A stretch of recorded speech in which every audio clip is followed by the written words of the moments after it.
सभी को मेरे प्रणाम। समाधि शतक के आज के 34वें सेशन के अंदर आप सभी का स्वागत है। एक के बाद एक समाधि को कैसे हासिल करना, उसके पड़ाव हम पार कर रहे हैं। आज जीतू भाई हमें इसी स्वाध्याय में आगे बढ़ाएगी। जीतू भाई प्रणाम।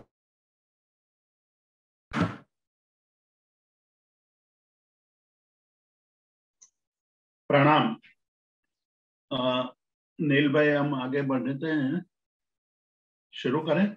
जी जी जीतू भाई। हाँ, पूज्यपाद देवानंदी जी द्वारा विरचित समाधि शतक या समाधि तंत्र और महोपाध्याय यशोविजय जी विरचित समाधि शतक के स्वाध्याय का हमने पिछले कई महीनों से प्रारंभ किया है। अब हम धीरे धीरे इस स्वाध्याय के शिखर पर पहुंचने जा रहे हैं। पूज्यपाद देवानंदी जी ने इस ग्रंथ में मनुष्य जीवन के सर्वश्रेष्ठ उपलब्धि समाधि को किस प्रकार से हम प्राप्त कर सकते हैं, उसका मार्गदर्शन दिया है। समाधि ही मनुष्य जीवन का लक्ष्य होना चाहिए और समाधि से ही हम शीघ्रता से मोक्ष को प्राप्त कर सकते हैं। हम दुख से मुक्त होना चाहते हैं, किंतु देह से मुक्त होना नहीं चाहते। देह से मुक्त होने का मतलब हमने केवल मृत्यु ही समझ कर रखा है और मृत्यु को हमने पूर्ण रूप से समझा नहीं है, इसलिए मृत्यु के डर से हम डरते हैं। मृत्यु का डर हमें बहुत गहराई तक, गहनता से भरा पड़ा हुआ है। वो इतनी गहन भावना बन चुकी है कि मृत्यु शब्द भी हमारे लिए अपशुकन होने लगा है। मतलब हम मृत्यु शब्द भी सुनना नहीं चाहते हैं। इसके कारण हम दुखी होते हैं। कहने का मतलब इतना ही है कि अज्ञानता के कारण और मोह के कारण हम जीवन में वास्तविक सुख तक पहुंचते नहीं है और भ्रमात्मक भावनाओं को दूर नहीं कर पाते। यहाँ पूज्यपाल देवानंदी जी पिछले कई श्लोकों में हमें ये बताने की कोशिश कर रहे हैं कि जीव की तीन अवस्था। पहली अवस्था है बहिरात्मा अवस्था। संसार के अधिकतम जीव बहिरात्मा अवस्था की स्थिति में जन्म पाते हैं, बहिरात्मा स्थिति में ही जीते हैं और बहिरात्मा स्थिति में ही, अवस्था में ही मृत्यु को शरण हो जाते। इन महात्माओं को, संतों को, मनीषियों को ये बहुत बड़ा आश्चर्य होता है कि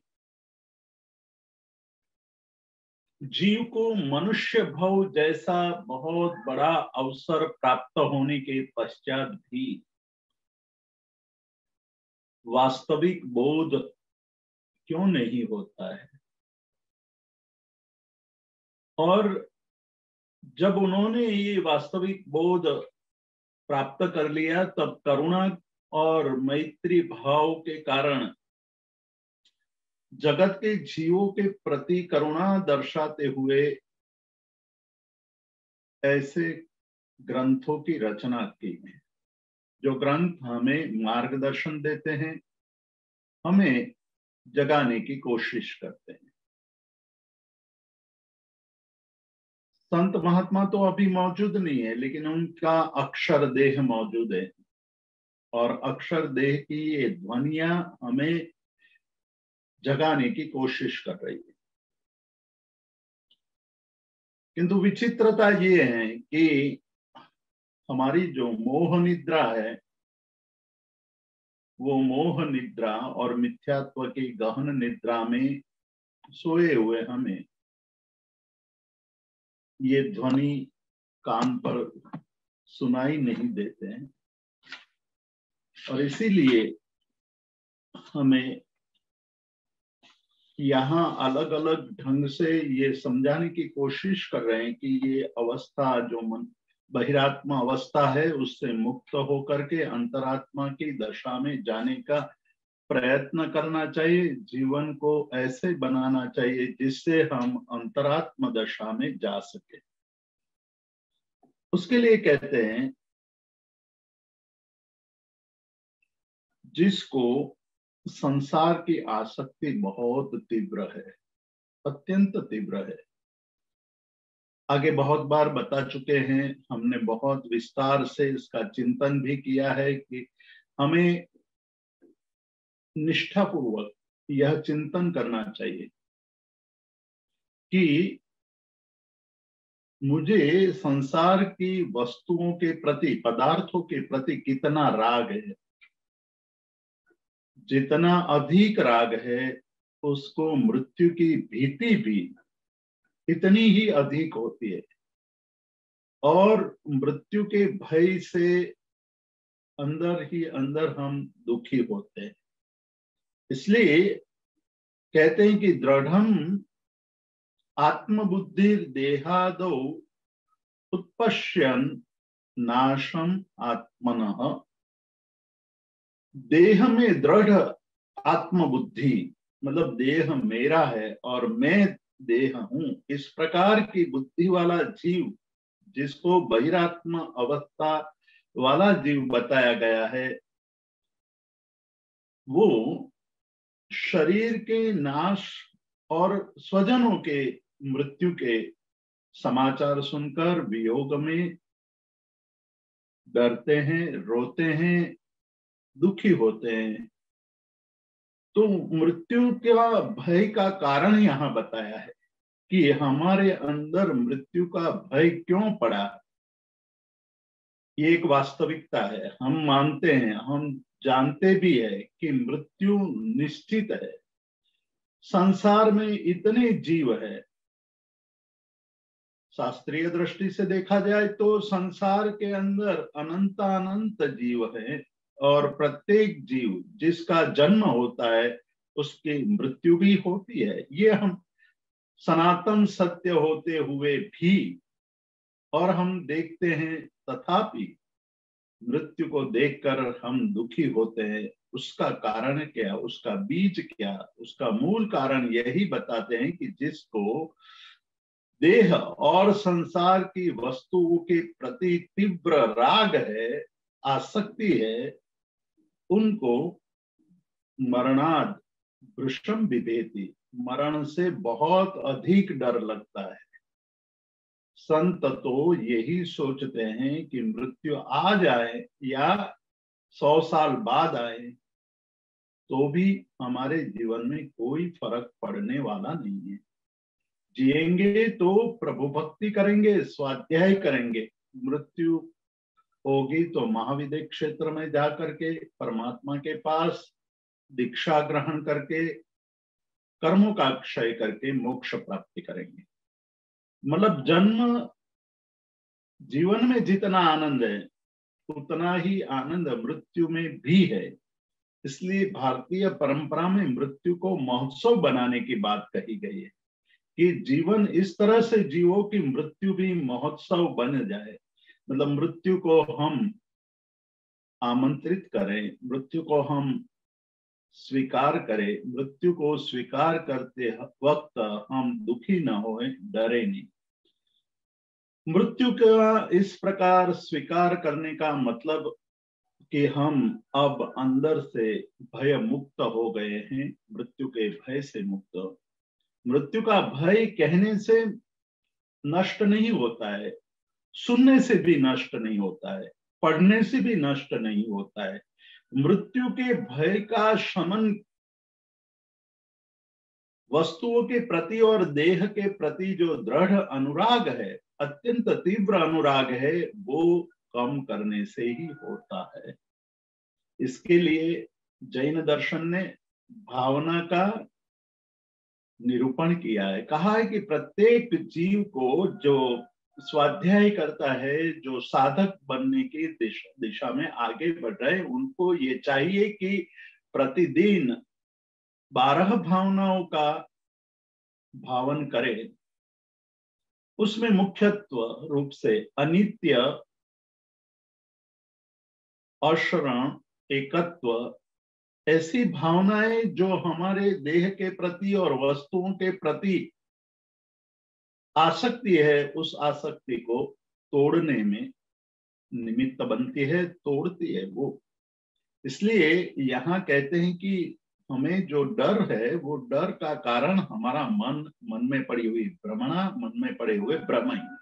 उस भ्रम को ज्ञान के द्वारा तोड़ा जा सकता है, भावना भाने से तोड़ा जा सकता है, और उसके लिए हमें अनित्य, एकत्व, असुचित्व की भावना भानी चाहिए। 77वें श्लोक में आत्मनि आत्मनि आत्मधीर अन्यान शरीर गतिम आत्मनः मन्यते निर्भयम त्यक्त्वा वस्त्रम वस्त्रांतर ग्रहम। कहते हैं कि आत्मा में आत्मधी, आत्मबुद्धि, अपने में ही अपनत्व की बुद्धि, मतलब आत्मा के अलावा, आत्मा से अतिरिक्त जितने भी पदार्थ है वो सब, शरीर, अन्य गति वगैरह अनात्मा है, मेरा नहीं है, मैं नहीं हूं वो। ऐसा जो मानता है वो निर्भय हो जाता है। जो अनादिकाल से हमने भय को पाला है, पोसा है, आज वो इतना बड़ा हो चुका है, उस भय को तोड़ने के लिए, उस भय से मुक्त होने के लिए कहते हैं कि आत्मस्वरूप में ही आत्मबुद्धि वाला, मतलब कि मैं कौन हूं, मैं शरीर नहीं हूं, मैं वस्तु नहीं हूं, मैं पदार्थ नहीं हूं, यहां मैं एक यात्री की तरह आया हूं और यात्री की तरह ही निकल जाऊंगा। मेरा यहाँ आना 100 साल हो सकता है, 90 साल हो सकता है, 80 साल हो सकता है। आयुष्य पूर्ण होते ही मैं कुछ भी लिए बिना चला जाऊंगा। आप जब किसी होटल में रहने जाते हो, 2 दिन, 3 दिन, 4 दिन, सप्ताह रहते हो और बाद में निकल पड़ना होता है। हम कई धर्मशाला में जाते हैं तो वहां धर्मशाला में रुकते हैं, लेकिन रुकते वक्त भी हमारे मन में ये भाव निश्चित रूप से पड़ा हुआ है कि यह मेरा नहीं है, यह कमरा मेरा नहीं। चाहे जितना स्वच्छ हो, सुंदर हो, सजाया हुआ हो, अत्यंत मोहक हो, फिर भी हमें पता है कि यह मेरा घर नहीं है, इसको मुझे छोड़ना ही है। तो उस समय उस कमरे की वस्तुओं के प्रति आसक्ति पैदा नहीं होती है। मन में पता है, जानता है कि यह मेरा नहीं है। आत्मनिव आत्मधीहि, इसलिए कहते हैं कि उसी तरह संसार की सभी वस्तुओं के प्रति, घर के प्रति, भौतिक पदार्थों के प्रति, भौतिक सुखों के प्रति यह भावना आ जाए कि यह मेरा नहीं है। ये एक संयोग बना है कि मुझे मिला है, लेकिन संयोग कभी भी वास्तविक नहीं होता है। संयोग वियोग के लिए ही होता है। आत्मनि आत्मा धीर अन्याम शरीर गतिम आत्मनः, शरीर, गति आदि सभी आत्मा से भिन्न है, ऐसा जो मानता है वो निर्भयम, निर्भय हो जाता है। त्यक्त्वा वस्त्रम वस्त्रांतर ग्रहम, जिस प्रकार से एक वस्त्र को छोड़ करके दूसरा वस्त्र हम ग्रहण करते, उसी प्रकार हमारा व्यवहार रहता है। वस्त्र जीर्ण होते ही हम उसको बदल देते हैं, वस्त्र पुराने होते हैं, वस्त्र फट जाते हैं तो उसको बदल देते हैं। उसी प्रकार हम इस देह को भी छोड़ने में जरा भी आसक्त नहीं होंगे, दुखी नहीं होंगे, पीड़ा नहीं होंगी। तो यहाँ बहुत ही सुंदर एक मार्गदर्शन दिया है, एक हमें तरीका बताया कि हमें किस तरह से हमारा भाव बनाना चाहिए। ये बात सत्य है कि आपको 30 साल, 40 साल, 100 साल इस देह में रहने का मिला है, लेकिन रहने से वो अपना नहीं बन जाता है। आप चाहो या ना चाहो, आज या कुछ साल बाद उसको छोड़ना ही है। देह से देहांतर की प्राप्ति होनी है। देह से देहांतर की प्राप्ति को समझने के लिए हर रोज जब सुबह हम नहा करके, स्नान करके नए वस्त्र पहनते हैं, उस वक्त भी हमें ये स्मरण आना चाहिए कि जिस तरह से मैं एक वस्त्र को, मैले वस्त्र को छोड़ करके शुद्ध वस्त्र ग्रहण कर रहा हूँ, फटे हुए वस्त्र को छोड़ करके नए वस्त्र ले आता हूँ, पुराने को छोड़ करके नए वस्त्र ग्रहण करता हूं, उसी तरह ये देह भी मुझे छोड़ना ही है। ये भाव प्रतिदिन सुबह और शाम को जब भी आप वस्त्र बदलते हो, वस्त्र परिधान करते हो, उस समय यदि ये भावना धीरे धीरे धीरे घट्ट होती जाए, धीरे धीरे उसमें हमारे भाव बनते जाए, तो देह के प्रति जो हमारी आसक्ति है वो कम होती जाएगी, संसार के प्रति आसक्ति कम होती जाएगी, और उसका लाभ भय से मुक्ति का होगा। क्योंकि जैसे जैसे अवस्था होती है, अवस्था बढ़ती जाती है, वैसे वैसे भय भी गहन होता जाता है। कई वृद्ध जो लोग हैं उनसे पूछो तो यही कहेंगे कि हमें और कुछ भी अब आकांक्षा नहीं है। हम पूरी दुनिया, पूरा संसार घूम आए हैं, हम अच्छे से अच्छी चीज को भोग चुके हैं। अब न खाने में मोह है, न पहनने में मोह है, न घूमने में मोह है, कुछ भी नहीं है, किंतु हमें डर है मृत्यु का। तो पूछोगे आपकी मृत्यु का डर क्यों है, तो वो कहेंगे कि कहाँ होगा, कब होगा, किस स्थिति में होगा, ये हमें सताता है। मृत्यु का डर प्रत्येक व्यक्ति को इतना गहन बन चुका है कि हम रास्ते पर निकलते हैं तब भी हमें मृत्यु का डर सताता है। हम साहस करके इस मृत्यु के डर को तब तो शांत कर सकते हैं, लेकिन मृत्यु के डर से मुक्त नहीं हो पाते। और जैसे जैसे अवस्था बढ़ती जाती है, वैसे वैसे ये मृत्यु का भय तीव्र बनता जाता है।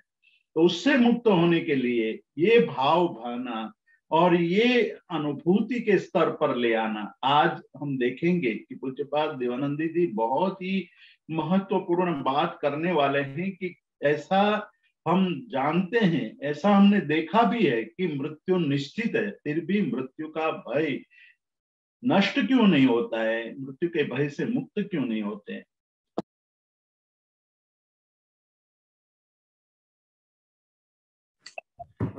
जीतू भाई आप म्यूट हो गए हो।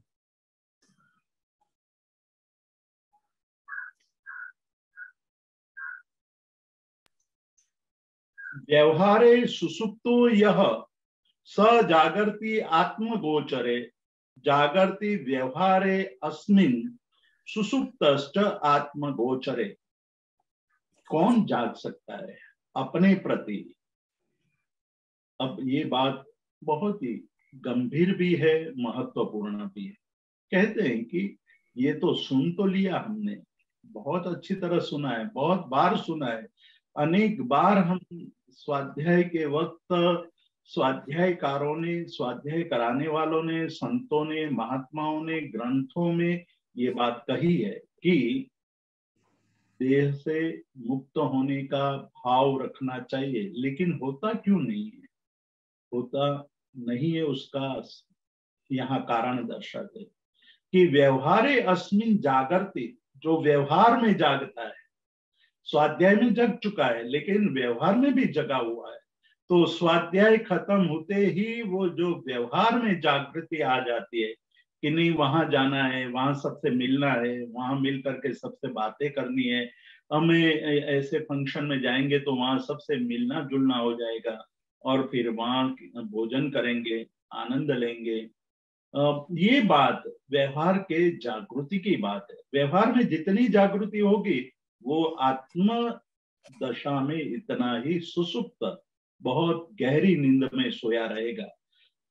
जब स्वाध्याय करते हैं तब आनंद आएगा, लेकिन स्वाध्याय खत्म होते ही पुनः सुषुप्त अवस्था में चले जाएंगे। ये सुषुप्ति की अवस्था को नाश करने के लिए कहते हैं कि व्यवहारे सुषुप्तो यह। कल मेरे पास एक जिज्ञासु आए थे, कई सालों से स्वाध्याय कर रहे, कई सालों से उनका चिंतन भी है और कुछ उन्होंने अनुभूति भी की है, फिर भी उनका यही प्रश्न था कि अभी भी व्यवहार में इतना आनंद आता है, और व्यवहार में जब आनंद आता है तो उस समय याद नहीं रहता है, उस समय ये भाव नहीं रहता है कि हम आत्म जागरूक हैं या आत्म जागृति करनी चाहिए। इसका क्या कारण? उसका एक ही कारण है, मूल कारण एक ही है कि अभी भी हमारी वस्तुओं के प्रति आसक्ति है, संसार के प्रति आसक्ति है, संबंध के प्रति आसक्ति है। तो दूसरा प्रश्न उनका था कि क्या हमें ये सब छोड़ देना चाहिए?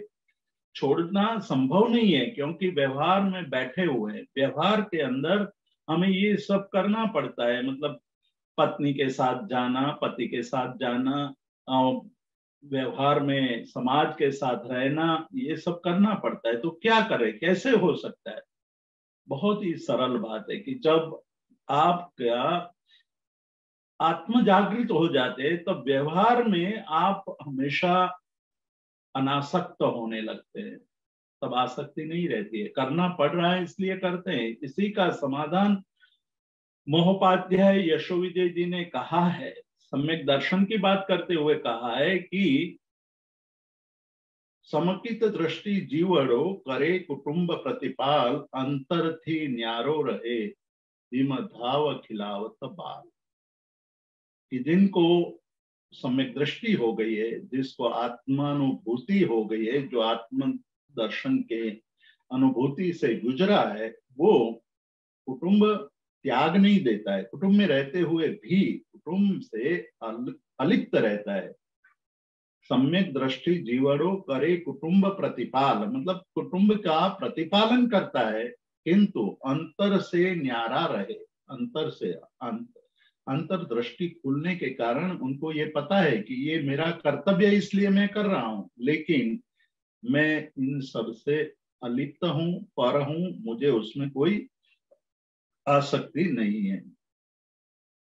जागृति आत्म गोचरे, ये जिसकी आत्म के विषय में जिसकी जागृति हो गई है, वो जाग चुका है, उसके लिए अब व्यवहार में सुसुप्ति आ जाती है। व्यवहार करने में उनको अंदर से कोई आनंद नहीं है, कर्तव्य की बुद्धि से वो करता है, और जैसे ही उससे मुक्त होता है तुरंत अपनी आत्मदशा में लीन हो जाता है।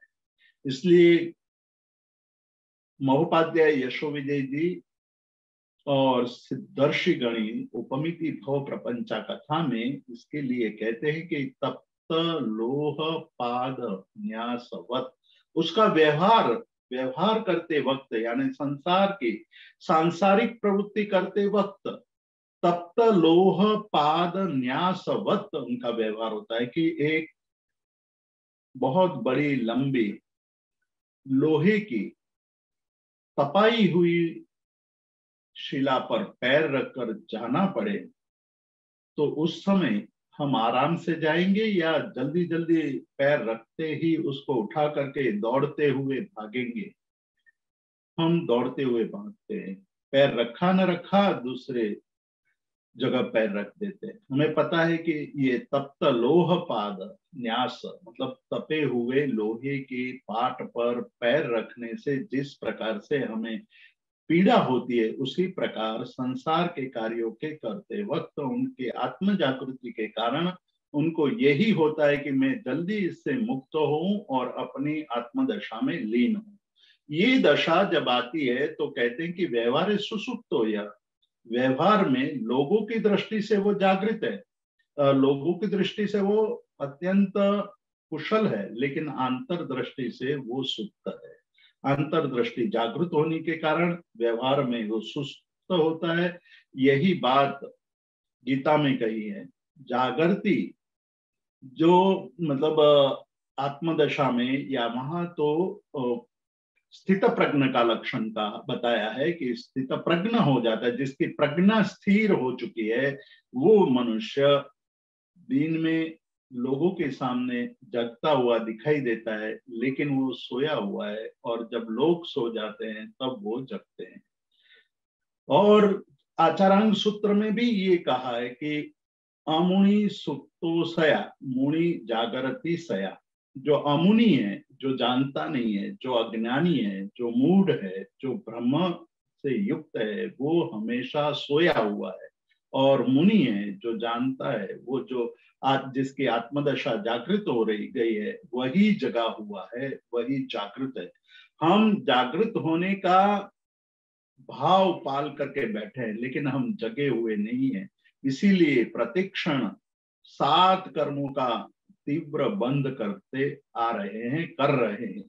तो आज हमें ये बात पूज्यपाद देवानंद जी कहते हैं कि जो व्यवहार में सोने का अभ्यास करता है और आत्मदशा में जागृत होने का अभ्यास करता है, वही अंतरात्म दशा में जा सकता है। तो ज्ञानी है, ज्ञान जिन्होंने प्राप्त किया है, ज्ञान का अर्थ है या अनुभवात्मक ज्ञान जिन्होंने प्राप्त किया है, वो हमेशा व्यवहार में सोया हुआ है और आत्मा में जागृत है।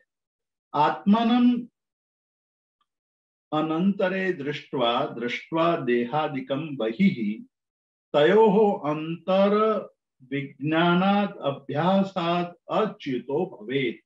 अब वो बताते कि इस दशा, ऐसा भाव निरंतर रहे, इसके लिए क्या करें।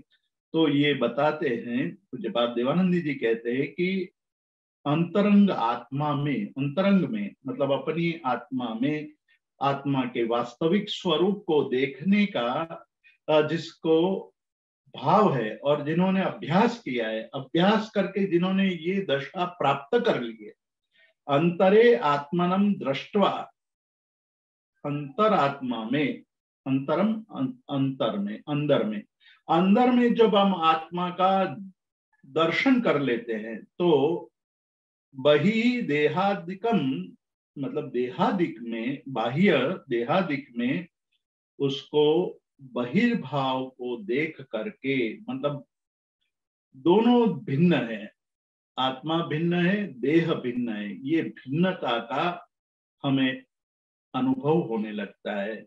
तयोहो अंतर विज्ञानात्, उन दोनों में भेद है, एक जड़ है, एक चेतन है।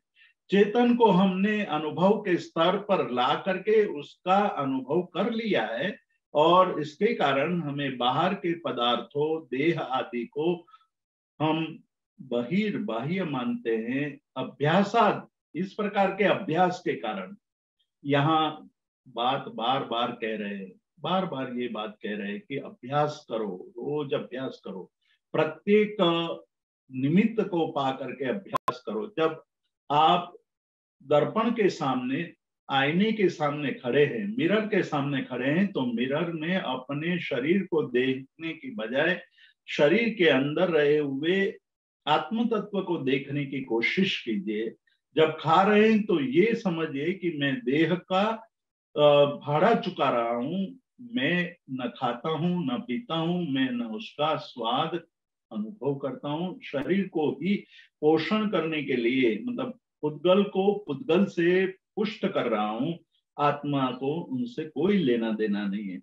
ऐसी प्रत्येक क्रिया, जैसे आज कहा कि जब आप वस्त्र पहन रहे हैं, तो आप ये याद रखिए कि जिस प्रकार से वस्त्र को मैला होने के कारण हम बदल देते हैं, उसी प्रकार देह को भी बदलना है। तो संसार की प्रत्येक क्रिया में अध्यात्म को जोड़ने की कोशिश। तयोर अंतर विज्ञानात्, ये भिन्नता का ज्ञान जब अभ्यास पूर्वक करने से हमारी जो दशा है, भेद ज्ञान है, वो अच्युतो भवेत्, वो कभी नष्ट नहीं हो। मतलब आज तो ऐसी स्थिति है, जब सुनते हैं तब हम ज्ञानी बन जाते हैं, और जब सुनना बंद हो जाता है तब परम अज्ञानी बन करके जीने लगते हैं। कारण अभ्यास नहीं है। कारण उसका यही है कि हम केवल सुनते हैं, तब सुनते हैं, बाद में सब दूसरे कान से वो निकल जाता है, मतलब वो ध्वनियां नष्ट हो जाती है। तो इस प्रकार की दृष्टि से हमें कभी भी लाभ नहीं होगा।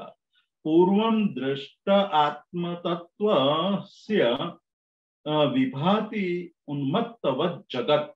अब कहते हैं कि इससे क्या लाभ होगा, जब इतना अभ्यास करेंगे तो कैसा हमें दिखाई देगा, क्या उसका लाभ है। क्योंकि मनुष्य जन्म में हमने जन्म से ही ये अनुभव किया है, ये हमें समझाया गया है कि कोई भी कार्य करो तो उसमें तुम्हें क्या लाभ है वो देखो। तो हम हर एक चीज में, हर एक क्रिया में लाभ की दृष्टि से कार्य करते हैं। जब अज्ञानता होती है तब वो लाभ की दृष्टि मोहात्मक बन जाती है, स्वार्थमय दृष्टि होती है।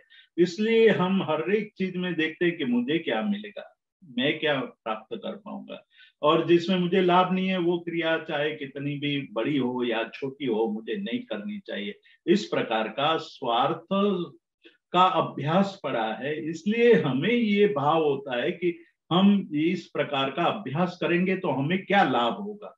और सोचना भी चाहिए, प्रत्येक प्रबुद्ध पुरुष जो प्रज्ञावान है वो कोई भी कार्य निरर्थक नहीं करता है।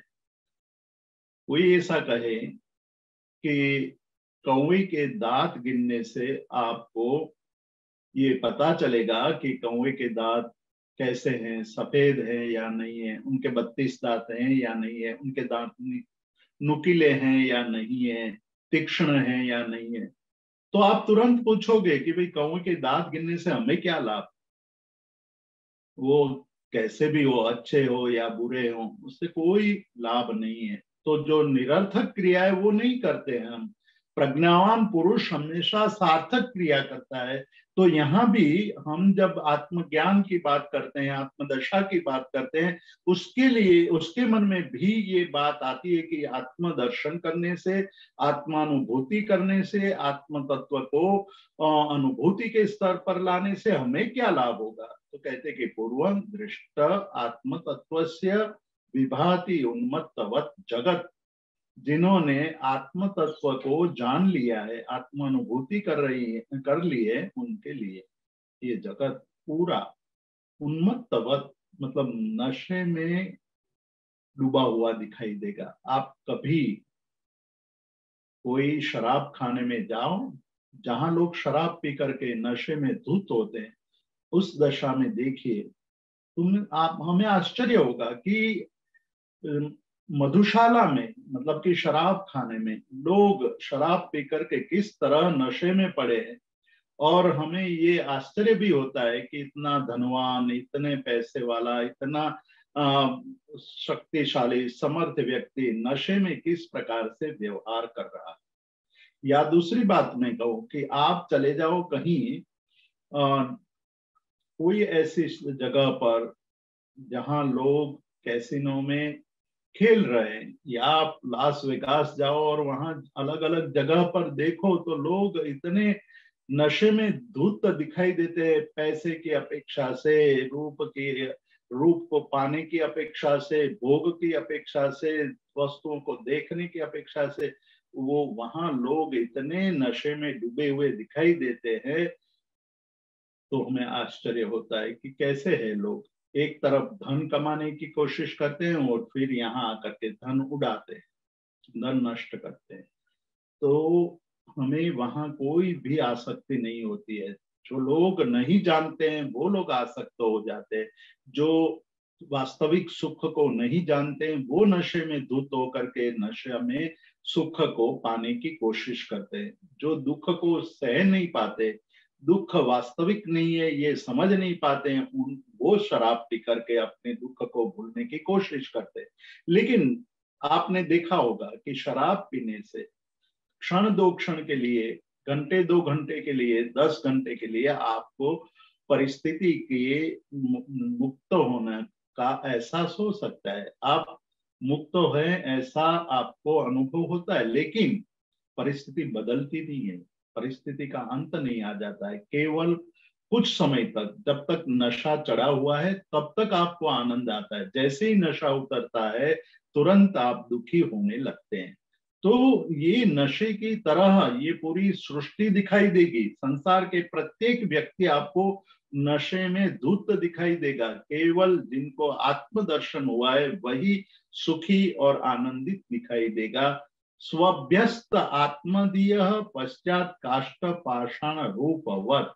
कहते हैं कि जिन्होंने बहुत लंबे समय तक अपनी आत्मा की दशा को अनुभव में ला करके उसको देखा है, उनको तो यही पता आ जाएगा, पता चलने लगेगा कि ये जगत मात्र काष्ठ या पाषाण जैसा निश्चेतन है। मतलब उसमें कुछ है ही नहीं। संसार केवल काष्ठ और पाषाण की तरह ही दिखाई देगा, मतलब निरर्थक दिखाई देगा।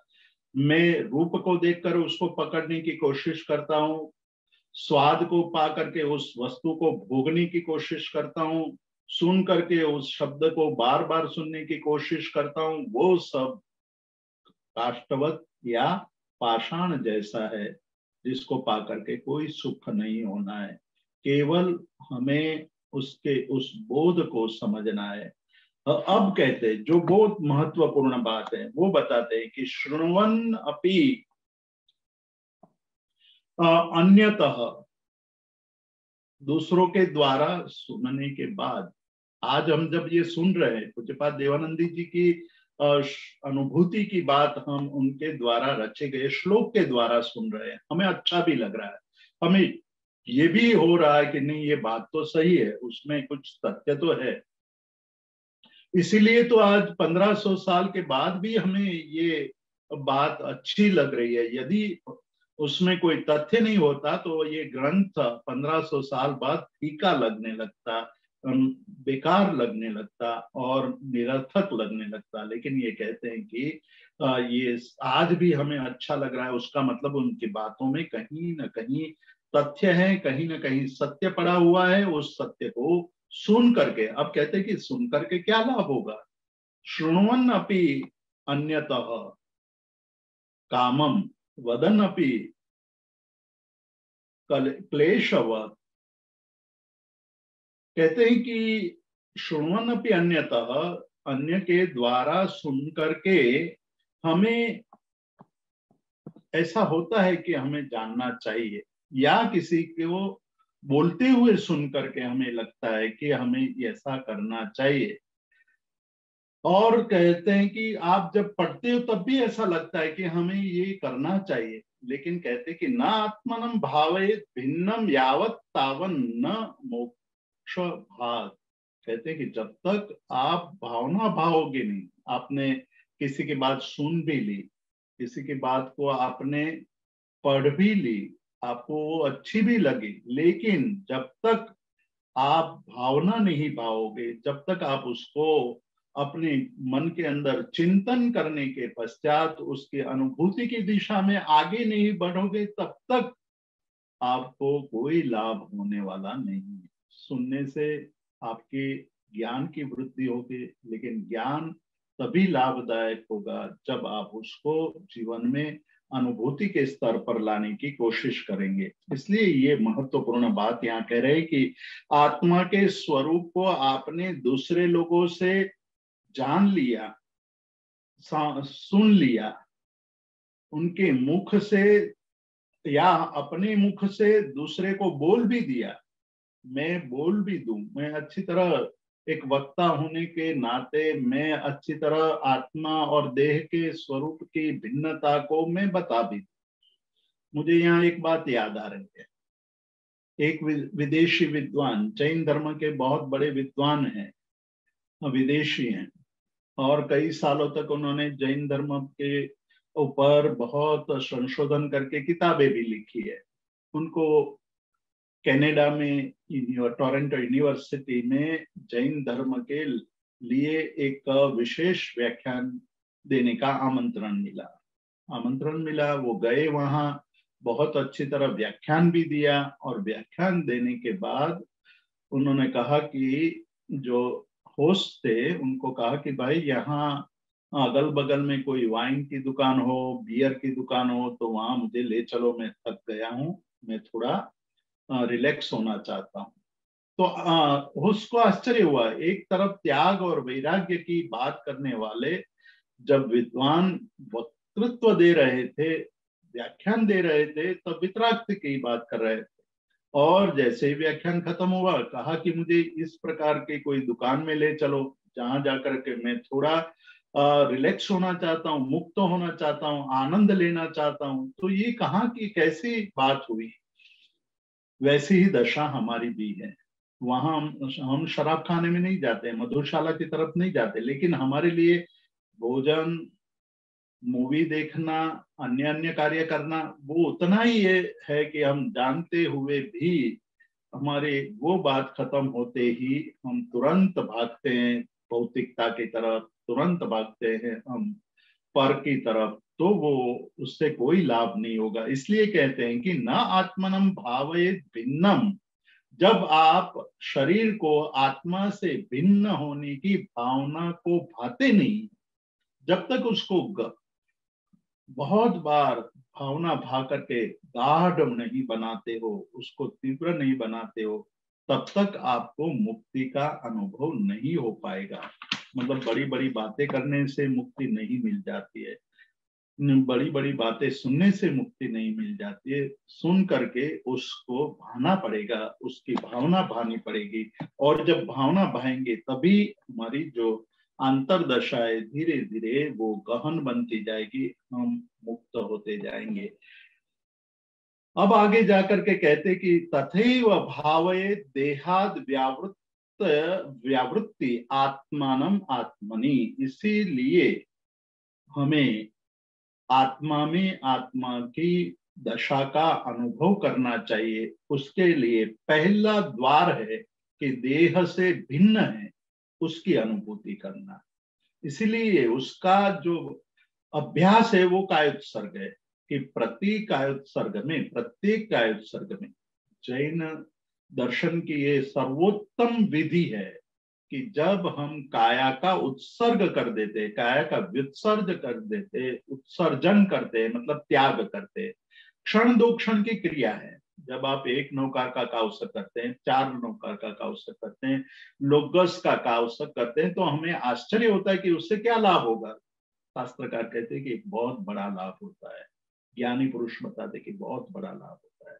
जब आप काया का उत्सर्जन करते हैं, व्युत्सर्ग करते हैं, त्याग करते, क्षण दो क्षण के लिए त्याग करते, तो एक भावना बनती है कि मैं काया नहीं हूं, मैं देह नहीं हूं, मैं देह से भिन्न ऐसा कोई एक तत्व हूं जो शाश्वत है, निरंजन है, निराकार है, उस अनंत चतुष्टयात्मक है।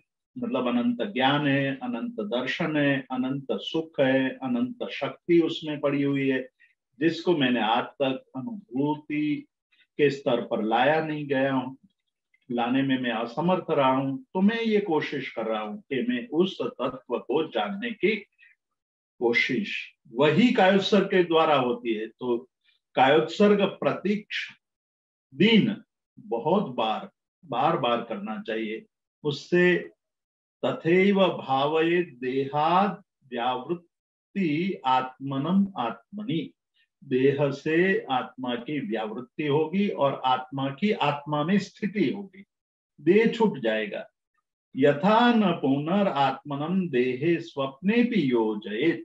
तो कैसे ही उसका एक बहुत बड़ा लाभ बताते हैं कि फिर स्वप्न में भी, आप जब स्वप्न में हम चले जाते हैं, स्वप्न आता है, तब हम भूल जाते हैं और स्वप्न में हम राजा बन जाते हैं, स्वप्न में हम प्रेसिडेंट बन जाते हैं, प्राइम मिनिस्टर बन जाते हैं, हम स्वप्न में राजा महाराजा बन जाते हैं और आनंद लेते हैं, आनंद लूटते हैं। लेकिन कहते हैं कि बाद में ऐसे भाव बहाने से स्वप्न में भी आप देह में लिप्त नहीं होंगे। ऐसी दशा आ जाए तब समझना कि हमारी आत्मदशा जागृत हो गई। मैं एक बार जर्मनी में जर्मन प्रोफेसर से चर्चा कर रहा था, तो उन्होंने मुझे एक बहुत अच्छी बात कही थी कि भाई जब आप स्वप्न भी जर्मन लैंग्वेज में देखने लगो तो अब समझना कि आपको जर्मन भाषा आने लगी है। कहने का मतलब है कि स्वप्न में भी आपका चिंतन जर्मनी में, जर्मन लैंग्वेज में होने लगे तो आप समझना कि आपको जर्मन भाषा आने लगी है। तो ये बहुत बड़ी बात थी कि भाई स्वप्न में भी हमें वो आने लगे। या दूसरी बात कि हम जब अन्य भाषा में सोचने लगे तब समझना कि वो भाषा हमारे लिए हस्तगत हो गई है, उसमें हम निपुण हो चुके हैं। मतलब कि हम अंग्रेजी भाषा में बोलते हैं तो अंग्रेजी भाषा पर प्रभुत्व प्राप्त करना तभी माना जाएगा कि जब हम स्वप्न में भी अंग्रेजी भाषा का ही व्यवहार करने लगे। तो यहाँ उसी बात को लेकर के उसी तरह यहाँ पूज्यपाद देवानंद जी कहते हैं कि हमारी आत्मदशा जागृत है ऐसा कैसे पता चलेगा। तो कहते हैं कि स्वप्न में भी आप देह से भिन्न हो इस प्रकार की अनुभूति करने लगो, तब समझना कि आप आत्मदशा में पहुंच गए हैं। आज तक हमने स्वप्न में कभी भी इस प्रकार की बात देखी नहीं है। हम स्वाध्याय करते हैं तब बहुत बड़ी बातें करते हैं, हम जब दूसरों के साथ चर्चा करते हैं तब बोलते हैं, हम स्मशान में होते हैं तब बोलते हैं कि भाई देह नश्वर है, संसार असार है, देखो कितना पैसा कमाया सब छोड़कर चले गए।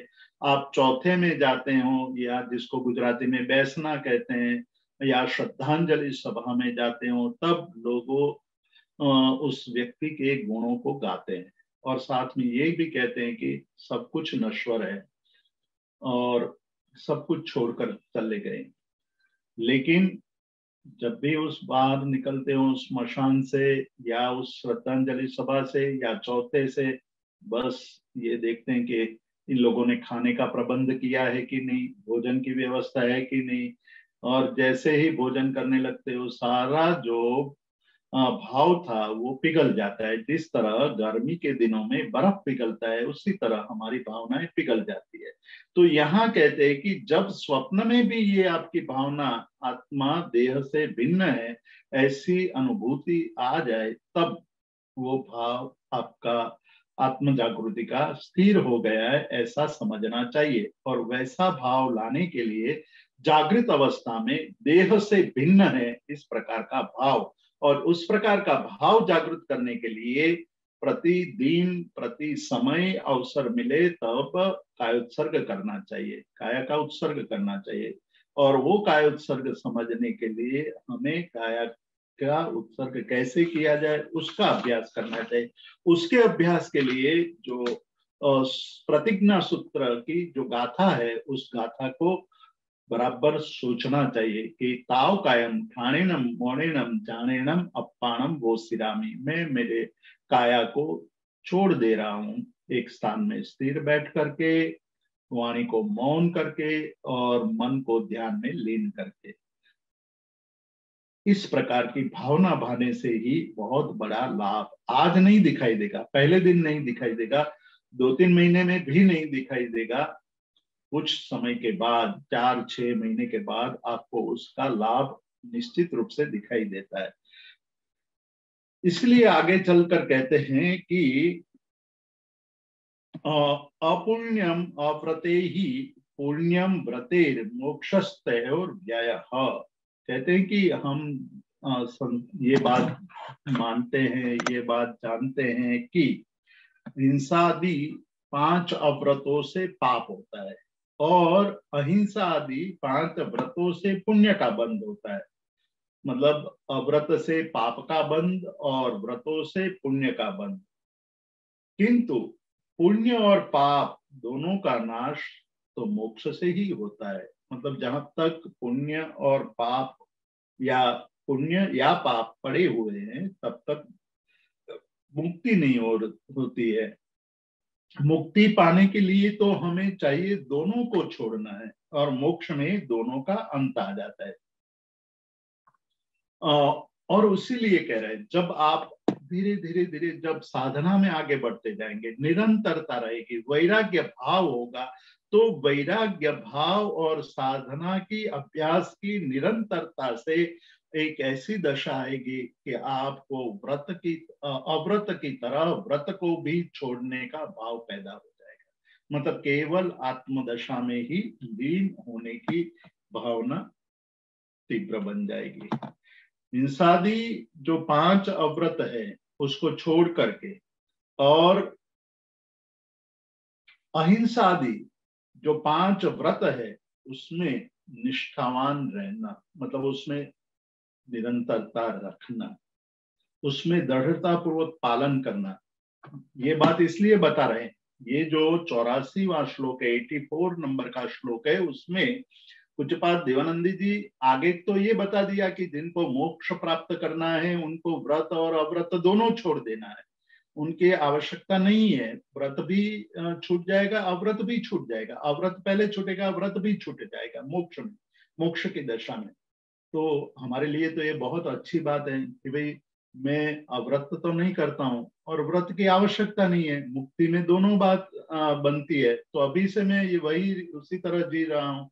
किंतु ये तो एक भ्रामक दशा है, एक दंभ की स्थिति है कि जब आप अव्रत को छोड़ देते हैं और व्रत का आचरण नहीं करते हो तो ये हो जाता है कि दंभ अंदर प्रवेश कर जाता है और दंभ के प्रवेश के द्वारा हम अव्रत में ही चले जाते हैं। ऐसा नहीं है कि हम व्रत और अव्रत की दोनों की स्थिति से मुक्त हो गए हैं, लेकिन जो अव्रत नहीं करता है और व्रत का आचरण भी नहीं करता है वो प्रायः करके अव्रत में ही जीवन जीता है। उसके लिए ये अब स्पष्टता कर रहे हैं कि अव्रतानि परित्यज्य व्रतेषु परिनिष्ठितः, अव्रत को छोड़ करके व्रत में निश्चित रहना चाहिए, निष्ठित रहना चाहिए, समग्रता से उसमें स्थिर होना चाहिए। त्यागा चेतानि संप्राप्य परमं पदम आत्मनः, और ऐसा करने से आत्मा परम पद को प्राप्त करके अंत में व्रत को भी छोड़ देता है। इसलिए यहां कहते हैं हमारे अंदर आज जब हम बोलते हैं तो बहिर्जल्प है। शुरुआत में हमने ये बात कही थी कि बहिर्जल्प की तरह अंतर्जल्प भी बंद करना है। मतलब हमारे यहाँ लोगों से मिलते हैं तो बोलने लगते हैं तो वो बहिर्जल्प हुआ, और जब शांत होते हैं तो विकल्प चलते हैं मन में, वो अंतर्जल्प है।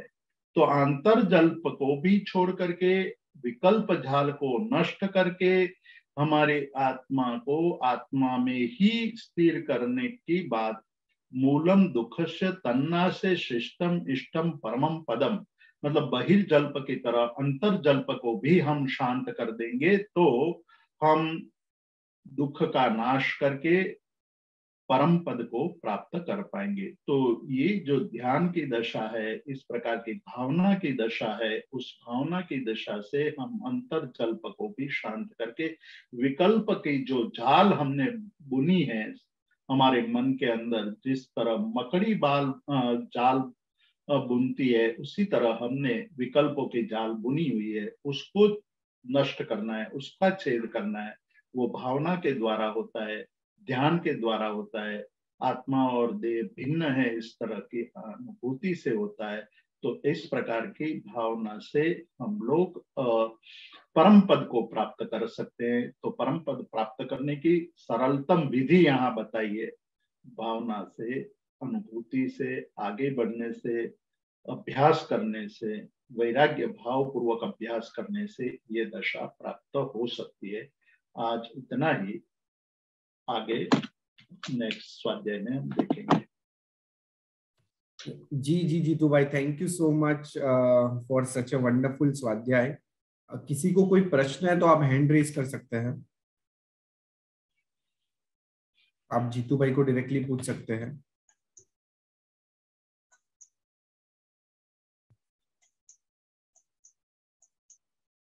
तब तक के लिए मैं सभी से कहना चाहूंगा कि जनवरी से यशो विजय जी 24 के ऊपर एक सीरीज शुरू हो रही, तो उसके रजिस्ट्रेशन स्टार्ट हो चुके हैं, तो आप सब उसके लिए रजिस्ट्रेशन करना उसका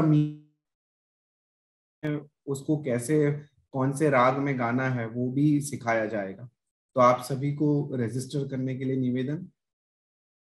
किसी को प्रश्न है तो आप हैंड रेज कर सकते हैं, नहीं तो हम आज के सेशन को विराम दे सकते हैं।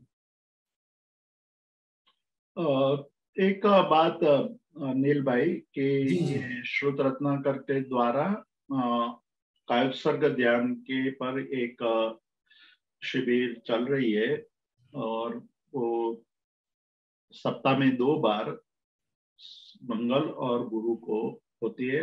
भारतीय समय के अनुसार 8 बजे, 8 से 9 बजे तक 1 घंटे की। तो कई लोग जुड़े हुए जिन्होंने उसमें नहीं रजिस्ट्रेशन करवाया है वो करवा सकते हैं। और उसमें कायोत्सर्ग ध्यान सिद्धांत और साधना इस प्रकार का उसका टाइटल है। उसमें सिद्धांत की बात भी कही जा रही है और साधना का भी उसमें अभ्यास कराया जा रहा है। तो एक बहुत ही महत्वपूर्ण विषय जैन धर्म की ध्यान पद्धति पर ये अत्यंत आवश्यक प्रक्रिया है, उसको जानना चाहिए। और उसके लिए आप श्रुत रत्नाकर पर रजिस्ट्रेशन करवा सकते हैं। जी जी जीतू भाई।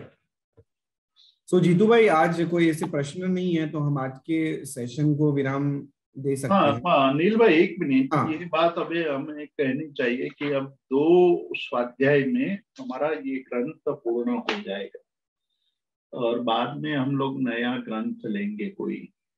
जी जी जीतू भाई। तो ये केवल मतलब एक सूचना के रूप के अंदर, पर आ, अभी जो 15 श्लोक है वो सारे 85 श्लोक का है, उसका जिस्ट है, इसलिए उसको मतलब छोड़ना नहीं चाहिए। वो बात भी ख्याल में रखना है कि ये अंतिम 15 श्लोक में उन्होंने बहुत नई बातें कही है और वो सारी साधना के लिए अत्यंत उपयोगी है। जो आज तक नहीं जुड़े वो भी जुड़ सकते हैं और जो जुड़े हैं वो निश्चित रूप से जुड़े रहें। और ये 15 श्लोक का जो अत्यंत महत्वपूर्ण है उसका स्वाध्याय अवश्य में सुने। जी जी। मैं सभी को सूचित करना चाहूंगा कि जैसे जीतू भाई ने कहा कि हमारे 2 या 3 स्वाध्याय बाकी रहेंगे समाधि शतक ग्रंथ के ऊपर, और उसके बाद हम योग के ऊपर ही नया ग्रंथ शुरू करने वाले हैं जनवरी से। और थोड़े टाइमिंग्स और डे के अंदर भी चेंज आएगा, जो आपको सूचित किया जाएगा। मोस्टली वीक डेज में होगा और शाम के टाइम रहेगा, शाम के टाइम। तो ऐसा टाइमिंग के अंदर भी। हाँ जीतू भाई। नहीं, मैं मुझे नहीं बोलना है कुछ हाँ आप। हाँ हाँ। सो उसका आपको सूचित किया जाएगा थोड़े ही दिन में। उसके भी रजिस्ट्रेशन शुरू हो जाएंगे।